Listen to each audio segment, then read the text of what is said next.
l'intensité ou l'énergie de l'onde qui est à prendre en compte, c'est aussi la durée. Je m'explique.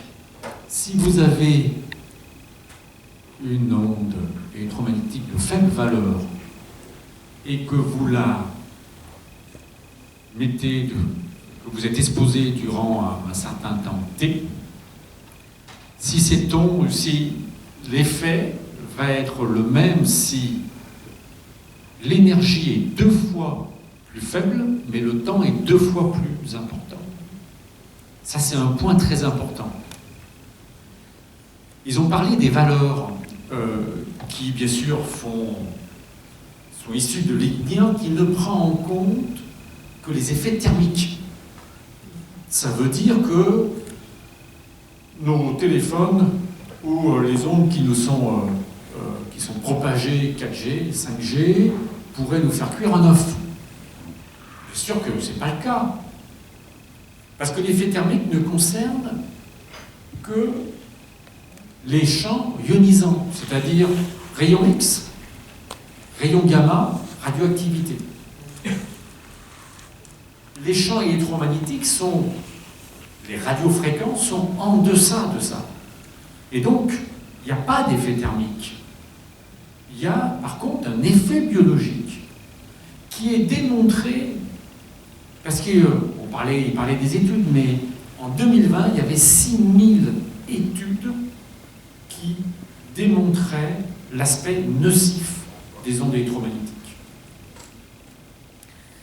Alors après, bien sûr, les opérateurs, et quand je dis nocif, pas nocif au niveau de l'effet thermique.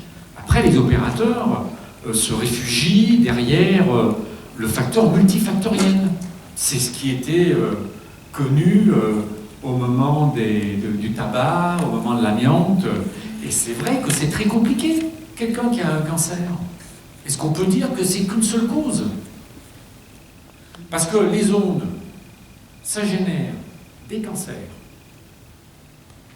Alzheimer, maladie de Charcot, sclérose en plaques, des troubles neurovégétatifs, des troubles de comportement, des acouphènes, ça génère aussi des troubles oculaires, et ça génère aussi des troubles EHS, pour qui, et donc quand je dis EHS, c'est électro-hypersensible, parce qu'on est tous électrosensibles. C'est-à-dire qu'on ressent, par contre, ça ne se traduit pas par des symptômes. Pour les EHS, ça se traduit par des symptômes. C'est un enfer pour eux, la vie. Un enfer. Ils ne peuvent plus vivre.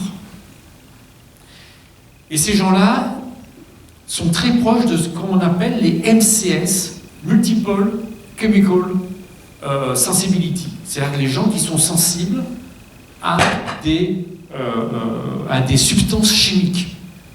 Donc c'est les pesticides, c'est toutes ces substances-là. Alors, il ne parle pas d'un professeur qui a fait un travail énorme, qui est un professeur français qui s'appelle le professeur Bellepomme, qui est à Paris, qui est très âgé puisqu'il a 74 ans, et qui était oncologue. Pour certains d'entre vous, vous l'avez peut-être connu parce que c'était Monsieur Cancer du temps de Chirac. Et pourquoi il s'est intéressé aux ondes? Parce qu'il a vu un certain nombre de personnes qui étaient malades, ils avaient mal à la tête, qui venaient le voir pensant qu'ils avaient une tumeur au cerveau. Et donc cette personne-là s'est orientée, parce qu'il ne trouvait aucun symptôme de ce cancer. Par contre, il s'est orienté vers les ondes et il a bâti un protocole qui permet d'établir les personnes qui sont EHS. Donc ça, c'est important. Il a aussi bâti un protocole qui permet de bâtir des MCS, qui est important. Pour lui, 80% des MCS sont EHS. Alors, il n'y a pas que le professeur Bellepomme, hein, il y a aussi 2 autres professeurs qui sont très réputés, qui n'ont pas été fait mention, c'est Lennart Hardell, un Suédois, et aussi Ole Johansson. Pour les EHS, je voudrais aussi préciser d'une chose qui est très importante. Et pour les autres aussi, mais c'est pas pareil, parce qu'en fait, un cancer, ça peut être multifactoriel, et puis, avant qu'on mette en cause que c'est lié aux ondes, bah, c'est pas toujours un lien direct, alors que pour l'EHS, c'est un lien direct. L'EHS, c'est un handicap. C'est pas une maladie. C'est comme l'allergie. C'est-à-dire que vous enlevez l'allergène, vous n'avez plus d'allergie. Vous n'avez jamais dit que, dans le cas d'une allergie, vous étiez malade. Vous êtes bien sûr, c'est pas une maladie, je veux dire, vous êtes bien sûr malade parce que vous avez des symptômes et il faut qu'on vous traite. Et pour les EHS, c'est pareil. Et là, il y a un grand débat qui se situe actuellement. Parce que nous, Romain Détois, on défend que d'abord, l'EHS est une maladie, est un handicap. Excusez-moi, c'est un handicap. Ça veut dire quoi? Ça veut dire qu'on arrête les ondes, les gens reviennent normales. Ils n'ont plus de problèmes de maux de tête, de nausées, de problèmes de vertige, etc. Ils reviennent tout à fait normales. Et il n'y a pas de cause psychologique qu'on voudrait, ou psychiatrique qu'on voudrait leur faire croire. Parce que le danger de mettre l'EHS en tant que maladie, c'est qu'on va diriger les EHS vers des traitements psychiatriques. Et ça, c'est terrible. Alors, ça ne veut pas dire que, au bout d'un certain temps, l'EHS, quand l'EHS devient irréversible, oui, on pourrait le considérer comme une maladie. C'est-à-dire qu'il n'y a plus de retour en arrière. Mais avant d'atteindre ce stade-là, il y a tous les autres stades qui sont des handicaps. Et l'intérêt d'un handicap, c'est qu'on peut, la personne peut recevoir une pension, parce que être EHS dans notre société, mais les gens se coupent de la vie sociale, n'arrivent plus à avoir de travail, ne peuvent plus vivre dans des appartements normaux, enfin standards, je veux dire, etc. C'est terrible. Et donc, leur attribuer une pension est, je dirais, la minimum des choses. Cuisson, oui. Les plaques de cuisson, ça sera plus le champ magnétique. Alors, il faut savoir, le champ électrique, c'est tout ce qui est câble, tout ce qui est, bien sûr, principalement, hein, tout ce qui est portable, téléphone, pas seulement l'ordinateur. L'ordinateur, c'est tout ce qui est alimenté par l'électricité, par contre, dès que vous avez des moteurs, des aimants, ou les plaques à induction, où c'est du champ, là c'est des champs magnétiques, et c'est vrai que, en particulier les plaques à induction, c'est nocif. En particulier pour les femmes qui sont enceintes, parce que le bébé va se trouver à proximité, hein, puisque la plaque de cuisson se trouve à hauteur de... Nocive de quelle manière? Comment? Nocive de quelle manière? Le champ magnétique. Le champ magnétique, parce que c'est la variation, hein, c'est pas le champ magnétique. C'est pas le champ magnétique terrestre. Ce qu'il faut bien savoir, c'est que là on parle d'ondes électromagnétiques artificielles. On ne parle pas des ondes électromagnétiques naturelles ou du champ magnétique terrestre naturel. Qu'est-ce qui en fait la différence? Ce qui en fait la différence, c'est les sondes électromagnétiques artificielles sont polarisées. Ça veut dire qu'elles se déplacent dans une seule direction. Alors que la lumière, par exemple, elle se déplace tout le tour dans l'espace, même si on le perçoit. Et puis, au niveau des générations, 2G, 3G, 4G, 5G, ce sont des ondes pulsées. Ça veut dire que vous avez des petits créneaux. Ça passe de 0, ça va à une certaine valeur, puis ça retombe à 0, et puis après, quelques millisecondes après, c'est de nouveau, etc. Et ça fait toutes ces impulsions, et il est démontré que toutes ces impulsions ont des effets nocifs.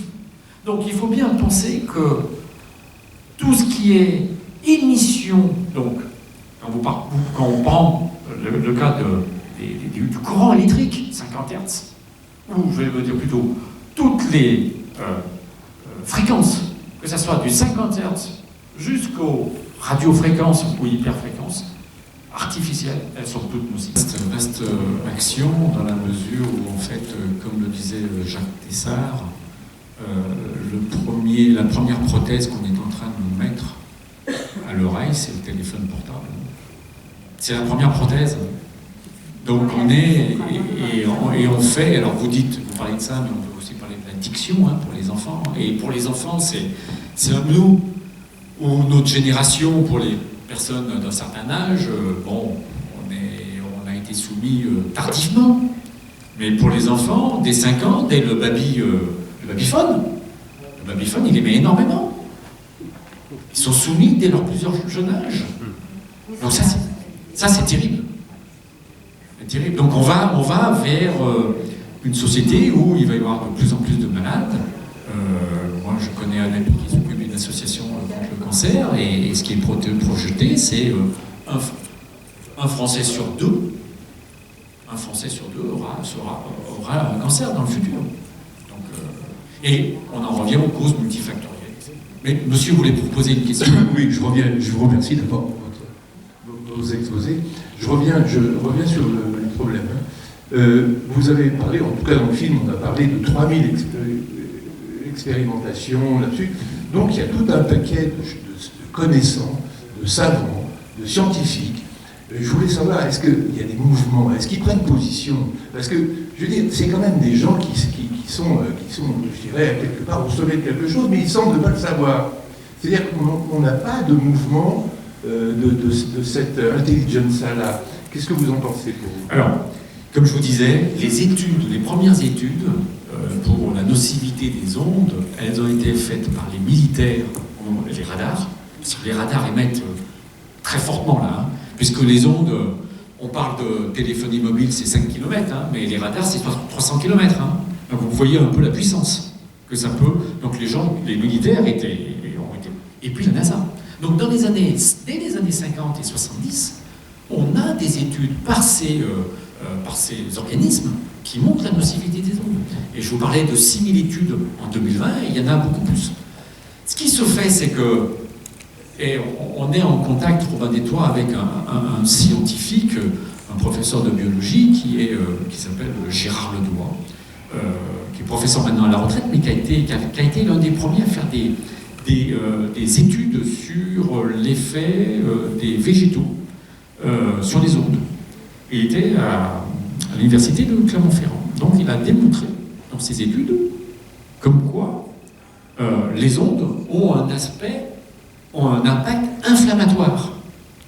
C'est-à-dire que les ondes vont générer, je fais juste une parenthèse pour expliquer un peu le phénomène biologique, vont générer du stress oxydant qui vont générer ce qu'on appelle les ROS ou NOS, qui sont des radicaux libres avec des espèces, c'est comme ça qu'on dit en science, des espèces avec d'oxygène ou de nitrogène. Et ces espèces vont aller endommager l'ADN en particulier. Et c'est comme ça, soit la détruire, soit la casser. Et donc c'est comme ça que, soit la faire muter. Et c'est comme ça que se propagent les maladies au niveau des cellules. Donc ce scientifique, lui, il a fait des recherches. Mais qu'est-ce qu'il a vu? Il a vu ses crédits baisser. Et donc, au bout d'un certain temps, son équipe de recherche en veut aller travailler ailleurs. Je fais un parallèle, c'est la même chose qui est arrivé à Gilles-Éric Serralini pour l'OGM. Pareil. Et puis, les études, on leur dit, mais non, mais c'est multifactoriel, et comment ceci, comment cela, mais on n'y croit pas, c'est pas... Et puis, voilà, et il y a une telle...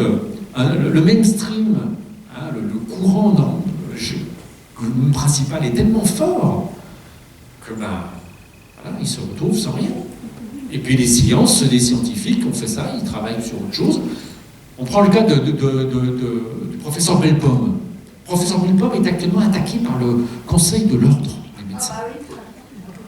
Il est radié par rapport à ses études, parce qu'il est l'un de ceux qu'on fait admettre à l'OMS comme quoi c'était possible cancérisme, pas probable, possible.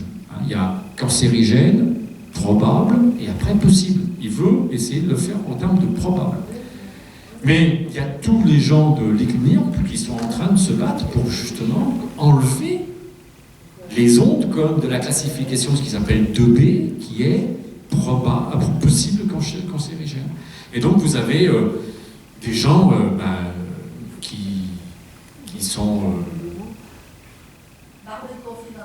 oui, et puis qui reçoivent un salaire très confortable. C'est l'argent, quoi, c'est le pouvoir, là, l'argent. Oui, merci, merci pour votre intervention exposée. Moi, je suis un professionnel de la mesure des ondes depuis une dizaine d'années, je suis ingénieur, et j'ai ma boîte sur Genève, en fait, je fais beaucoup de mesures. Je me suis amusé à faire des mesures de 5G devant le centre, là, tout à l'heure, avec mon matériel. Donc, en fait, en gros, moi, je ne mesure pas les valeurs RMS, je mesure les valeurs crête, qui sont vraiment les valeurs biologiquement significatives. J'ai mesuré 0,6 volts par mètre à 3500 MHz. Ça vous dit rien, mais enfin 0,6 volts par mètre, c'est déjà non négligeable, et si on est sensible, c'est pas très agréable. Et surtout, ce qui est très intéressant, c'est que après j'ai fait des mesures en 2G, 3G, 4G, etc., aux autres fréquences, et c'est ce que je constate sur le terrain depuis fort longtemps, quoi. C'est qu'on met le paquet sur la 5G, la fréquence la plus importante en intensité, elle était à 2100 MHz, on était 10 fois moins en puissance de crête, c'est-à-dire qu'on était à 0,2 volts par mètre. Voilà, pour vous dire, c'est que ça s'intensifie au niveau de la 5G. Voilà, donc avec une équipe de tournage et tout, on a fait des reportages. À Paris, en gros, il faut compter en valeur crête 20 volts par mètre. Au Halles, à la gare de Lyon, à la Bastille, enfin, c'est pas de problème. Même dans des petites villes comme le Canet-en-Roussillon, où j'ai fait une expertise pour un particulier, c'est pareil, on a des valeurs à 20 volts par mètre en crête. Sous le château d'eau, c'est une zone touristique, ils ont mis le paquet, il y a des niveaux. J'ai fait aussi des mesures à Genève, à l'automne dernier, à la douane du CERN. J'ai triangulé, j'ai cherché un point avec 8 distants de 3 antennes, et en quelques minutes, j'ai mesuré 5 volts par mètre en valeur crête, au niveau de la station-service et au niveau du globe de la science. Et juste pour dire le reportage sur Paris, on a mis 6 heures à peu près, on a mis 2 jours pour récupérer. Parce qu'on on est quand même très sensible aux ondes. Voilà. Et juste pour dire, il y a 7 semaines, j'ai fait une expertise sur Genève, mais en intérieur cette fois, et je me suis aperçu, donc là, c'était au 12e étage d'un immeuble, c'est bardé, c'est à Aunay, dans la banlieue de Genève, c'est bardé d'antennes. Derrière la fenêtre, à 1 mètre de la fenêtre, j'ai mesuré des crêtes autour de 4 volts par mètre, en 5G à 3,5 GHz. 4 volts par mètre, c'est de la folie, quoi, ça rentre. Alors, l'immeuble, l'appartement étant traversant, j'ai fait des mesures de l'autre côté, il y avait aussi du niveau de chaque côté des fenêtres. Et donc, j'ai fait des mesures au milieu. Ça rentre aussi, sauf que c'est pas à 3,5 GHz, c'est à 700 MHz que ça rentre. Donc là, c'est assez intéressant. Il faut savoir que ces ondes, effectivement, elles sont pulsées extrêmement basse fréquence. Le canal de signalisation, c'est 15 fois par minute. Donc ça donne une pulsation de 0,25 Hz. Donc on a des impulsions 15 fois par minute. Et bien à Genève, en 700 MHz, on avait aussi des impulsions 15 fois par minute, chose que je n'ai jamais mesurée en France. Voilà, c'est intéressant au niveau scientifique. Mais je pense que là, on doit se rapprocher de l'aspect plus toxique des ondes quand elles sont pulsées à très basse fréquence, comme le Wi-Fi qui est pulsé à 10 Hz. Et donc, l'Académie européenne de médecine environnementale, d'ailleurs, Bellepomme fait partie du comité scientifique de cette organisation, parce que c'est une star à l'étranger, en France, il est au placard, bien sûr. Et donc, ils recommandent d'être 10 fois plus strict pour le Wi-Fi que pour le reste. Donc, je pense que la 5G, qui est pulsée très basse fréquence, il faudrait être plus strict également. Ça veut dire que il faudrait mettre un facteur 10, vous voyez, de précaution. Donc il ne faut pas simplement s'intéresser au niveau, il faut s'intéresser aussi à l'effet biologique des ondes. Et la 5G, plus c'est très basse fréquence, à mon avis, c'est un bois du lourd, quoi. Donc juste pour terminer, ici sur le parvis, j'ai mesuré 0,6 volts par mètre. Vous voyez, pour comparer, 4 volts par mètre. Et en France, à Montpellier, dans une maison, j'ai mesuré aussi 4 volts par mètre, ça rentre. Donc les niveaux dans les maisons sont relativement comparables entre France et Suisse. Il y avait le Wi-Fi à la maison ou pas? Non, j'avais tout fait couper. Tout coupé. C'était vraiment que les ondes de l'extérieur. Ouais, donc c'était une passoire. Ça, c'est la première fois que je me suis rendu compte, donc c'était déjà il y a 2 ans, que c'était vraiment c'était la passoire, la maison avec la 5G à 3,5 GHz. Ils envoient la dose, pas de problème. Alors, c'est bien sûr qu'il y a un aspect addictif, et vous faites bien de préciser cet aspect addictif qui est terrible. Et c'est pour ça que c'est si facile de répandre cette 5G. C'est parce que... Alors, il y a deux choses qui sont différentes. Oui. Il y a l'aspect addictif, qui n'est pas du tout lié au 5G, et on en fait, c'est la fabrique des crétins, des imbéciles, etc. Et ça, c'est l'addiction au portable. Enfin, quand vous prenez votre mobile pour regarder un film, c'est quand même pas très pratique, hein, c'est quand même mieux sur un écran télé, TV ou sur votre ordinateur. Donc, quand les gens comprendront que par le filaire, c'est plus rapide, on a plus d'informations et c'est plus simple, bah oui. Mais là, on est en train d'inculquer à tout le monde que le portable, c'est la panacée, c'est qu'on peut avoir tout de suite, connaître l'information. Le nombre de fois où, même nous-mêmes, avec des proches, les gens peuvent se dire « Ah oui, c'est quoi la définition de ce mot? Où est-ce que ça se trouve? Ah maintenant, bouge-toi, je veux regarder sur mon portable, où est-ce qu'on est, etc. » On est aussi éduqués là-dessus, et il faut faire très attention, parce que quand on parle quand même aux gens, aux personnes, du risque pour les enfants, et que vous allez proche des écoles, les parents écoutent quand même, écoutent, et ils peuvent être sensibles. Donc, par contre, il faut informer. La difficulté, c'est que on est deux pelés, deux tondus, excusez-moi, un peu plus ici, et c'est ça la difficulté, c'est les gens n'en prennent pas conscience et ils font confiance, ils ne prennent pas conscience et ils font confiance à leurs gouvernants, alors que les gouvernants, n'ont pas de connaissances, et qu'il y a des enjeux financiers énormes. Qu'est-ce qui fait la différence de la 4G avec la 5G? Dans beaucoup de zones rurales, la fréquence de la 5G sera celle de la 4G. Donc ça ne va pas beaucoup changer en termes de transfert de données. Mais le point important, c'est qu'on va être capable de nous géolocaliser. C'est ça le point important.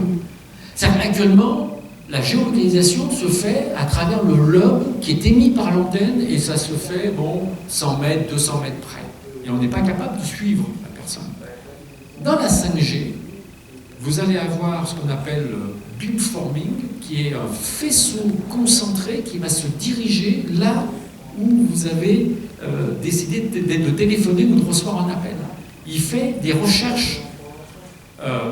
Il y a l'onde qui émet bouge à 50 Hz pour localiser s'il y a des gens qui veulent téléphoner ou il y a des réceptions. Et donc, ils vont vous localiser, et donc ils vont vous envoyer un faisceau concentré vers vous, et ils vont savoir que vous vous déplacez à 1 mètre, 2 mètres, 3 mètres. Ils vous suivront de façon tridimensionnelle. C'est ça la différence. Et là, moi, je peux vous conseiller... alors, ça, bien sûr.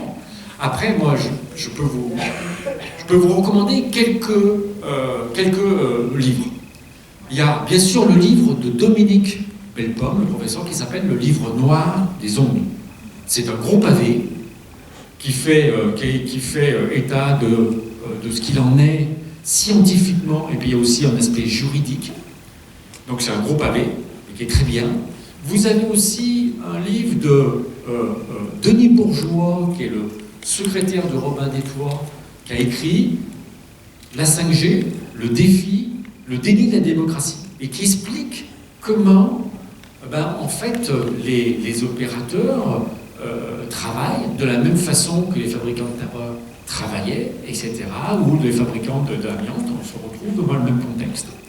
Et puis vous avez 2 livres que je vous conseille, c'est ceux de David Bruno, qui sont sur la face cachée de la 5G, et puis tout savoir sur les ondes électromagnétiques. Et là, vous avez, dans ces ouvrages-là, il donne quelques éléments pour se protéger, mais quand on est dans un appartement ou même dans une maison, il y a des rideaux, il y a un certain nombre d'éléments qui donnent. Ce qu'il faut bien voir, c'est que... Aussi, il y a le bouquin de... Voilà, alors moi je ne l'ai pas lu, mais il y a ces bouquins, il y a toute une série d'ouvrages. Il faisait aussi référence au CRIREM.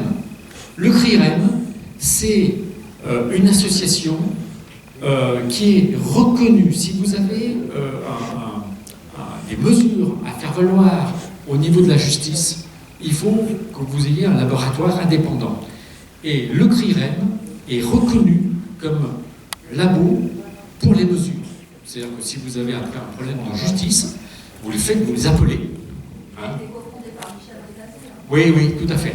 Michel Rivasi. Vous l'appelez, et ils viennent faire des mesures, et ces mesures-là peuvent être utilisées dans le cadre juridique. C'est quoi le transhumanisme? Transhumanisme, c'est l'eugénisme. C'est d'améliorer, d'augmenter les capacités et les performances de l'homme. Et ça fait peur. Et c'est pour ça, d'ailleurs, on ne parle pas d'eugénisme, on parle de transhumanisme. Alors, c'est pas de la science. On veut nous faire dire que c'est de la science. Non, c'est de la technique, c'est de la technologie. C'est un point important. Parce que toute la téléphonie mobile, c'est de la technique, c'est pas de la science.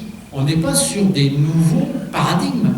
On est sur l'utilisation des ondes de radiofréquence.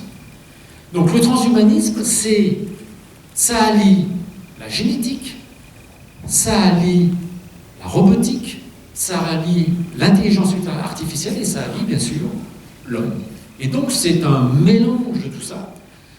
Et beaucoup de recherches sont sous l'angle du médical et qui ont des aspects très positifs.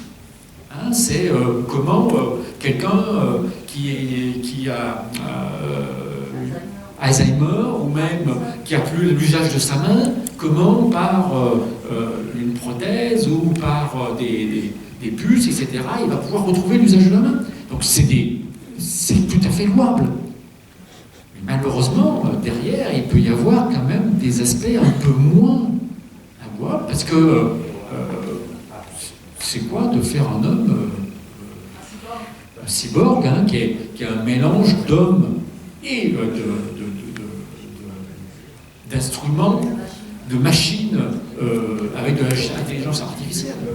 Ça ramène à quoi? Pourquoi augmenter les performances si ce n'est dans un but économique qui va bien sûr avoir un aspect financier derrière? Nos enfants qui, dès le plus jeune âge, il faut vraiment que nos enfants, nos petits-enfants, ils soient protégés. Il faut vraiment avoir une action parce que malheureusement, dans les crèches, dans les écoles maternelles, la Wi-Fi fonctionne. Il n'y a pas de raison. Et normalement, il y a une directive qui dit que dans les crèches, il ne devrait pas augmenter la fréquence au plus la pénétration est faible. Donc l'atténuation d'une onde est plus importante. Donc, c'est pour la raison pour laquelle que dans les milieux urbains, ils vont mettre ce qu'ils appellent des petites antennes, des small cells, qui seront au-dessus d'un abribus, qui seront cachés dans les luminaires, dans les lampadaires, etc. Et donc, oui, pour une couverture, parce que ça va permettre de faire un relais, parce que la fréquence étant plus haute, vous devez avoir plus de puissance pour la diffuser, et elle s'atténue plus rapidement que la 4G ou la 3G. Juste une parenthèse, la moins nocive de toutes les générations, c'est la 3G. Et pourquoi? Parce que du téléphone, elle n'est pas pulsée déjà. Et aussi, elle est moins puissante que la 2G, la 4G, la 5G. Alors, il y a un point que vous avez dit, que je voudrais revenir juste, c'est l'effet cocktail. L'effet cocktail, c'est la 2G, la 3G, la 4G, la 5G, ça qu'on n'arrête pas les précédentes, on en rajoute. Et puis là-dessus, vous avez des substances chimiques, etc. Et au bout d'un certain temps, nos corps n'en peuvent plus. On est attaqué de toutes parts. Ça, c'est le premier point important, qui est l'effet cocktail, qui est très nocif. Et donc, qui rejoint l'aspect multifactoriel. C'est vrai. Après, pour répondre à votre question, j'ai pas de données. Ce que je peux dire, c'est que le DECT, le téléphone sans fil, il est très nocif. on a facilement du 5 volts à côté du 6 volts par mètre. La Wi-Fi, c'est un peu pareil. J'aurais tendance à dire, j'ai pas de valeur, mais je pense que le Bluetooth est moins nocif, mais quand vous êtes dans une voiture, attention, on oublie de dire que les ondes se reflètent par la carrosserie. Donc vous avez les ondes qui viennent dans votre voiture et après qui se réfléchissent sur la carrosserie et qui font monter le taux, l'énergie, le champ électrique. Donc vous en avez encore plus que si vous étiez à l'extérieur. C'est la raison pour laquelle, à l'intérieur, on est plutôt à dire à 0,2 volts mètre. En extérieur, on pourrait être à 0,6 volts, bien que la bonne valeur qui nous paraît, nous, c'est 0,06 qui est recommandé par l'organisme allemand SBN. Donc voilà, c'est important de bien avoir conscience qu'il faut se limiter soi-même sur les différentes ondes. C'est-à-dire ne pas utiliser de Bluetooth, ne pas mettre en marche la Wi-Fi, de mettre le téléphone portable le plus éloigné de soi, de ne pas le mettre dans une chambre, c'est évident, ou alors au moins à 2 mètres, hein, quand on est dans un hôtel, on va garder nos téléphones ou en mode avion, limité, et se protéger, et puis pour le Linky, essayer de ne pas se le faire mettre. Ceci dit, même si vous n'avez pas le Linky, vous avez comme le CPL, hein, le courant porteur de ligne, qui passe dans votre alimentation, hein, qui passe dans vos câbles électriques. La différence, c'est que si vous n'avez pas le Linky, vous n'avez pas l'émission du Linky, hein, qui est là pour relever votre consommation. Et puis à côté du Linky, vous avez le concentrateur. Et quand vous êtes proche d'un concentrateur, à 200 mètres, il dégage aussi. Hein, parce que le concentrateur, c'est ce qui va, comme son nom l'indique, hein, récupérer les valeurs de Linky des différentes habitations autour et puis qui va les transmettre au centre de gestion des délices. Pour le cas d'en informer la mairie, qui que ce soit. Dans la sur l'antenne déjà installée. Sur l'antenne installée. Quand c'est une nouvelle antenne, il doit déposer une déclaration préalable de travaux à la mairie. Oui. Et le maire accepte ou refuse. Voilà, mais lui, il demande à personne. Et c'est là où il faut intervenir au niveau des mairies pour qu'il y ait des réunions de participation citoyenne pour informer les gens. Parce que là, en fait, ils font ce qu'ils veulent. Alors, les maires, bien souvent, sont des gens qui... La parole au maire, Non, mais ils s'intéressent, pour eux, c'est vraiment le sujet. L'un des points, c'est il faut savoir que les communes, surtout dans le milieu rural, pas trop dans les villes, mais il y a ce qu'on appelle les zones blanches. Et c'était la promesse de notre président dans son premier quinquennat, qui était de dire on va donner l'accès à la télévision publique partout en France. Et donc, il a été demandé aux communes de dire où est-ce qu'il y avait des zones blanches. Et donc, les communes ont stipulé, moi, j'ai une zone blanche à tel endroit, j'ai une zone blanche. Donc, allez dans les mairies, demandez-leur, mais vous avez, quelles sont les zones blanches que vous avez mentionnées, indiquées au gouvernement. Et donc, vous saurez que là, dans les zones blanches, les opérateurs vont vouloir s'y installer. Après, la mairie est au courant, que je voulais, comme on parlait avec la personne qui était conseillère municipale, la mairie est au courant parce que l'opérateur va, bien souvent, dans le cas des zones blanches, il travaille avec la mairie pour décider où est-ce que on peut mettre une antenne, parce que soit c'est des terrains publics, et donc la mairie, ou les terrains communaux, la mairie doit donner son accord, soit c'est des terrains privés, et il faut qu'ils sachent au niveau des cadastres à qui ça appartient, et c'est dans le milieu rural, c'est bien avec les maires, parce que les maires connaissent les agriculteurs ou les propriétaires terriens de leur coin. Donc, c'est très facile. Sur les toits des HLM. Sur les toits. Alors ça, c'est dans les milieux, c'est moins en milieu rural. Donc il faut, et là, il faut voir avec la mairie s'il y a des projets d'installation. Et puis si le maire veut faire quelque chose, ben, il faut le pousser à lui demander de faire une réunion citoyenne. Demander à être présent au moment de la délibération pour vous adresser à tous les conseillers municipaux. Qu'est-ce qu'on peut faire?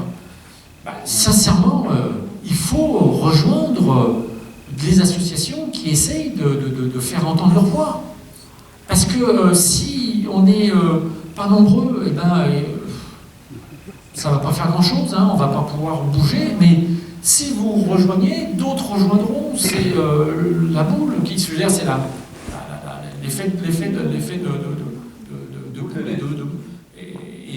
nombre de personnes. C'est ça qui est important.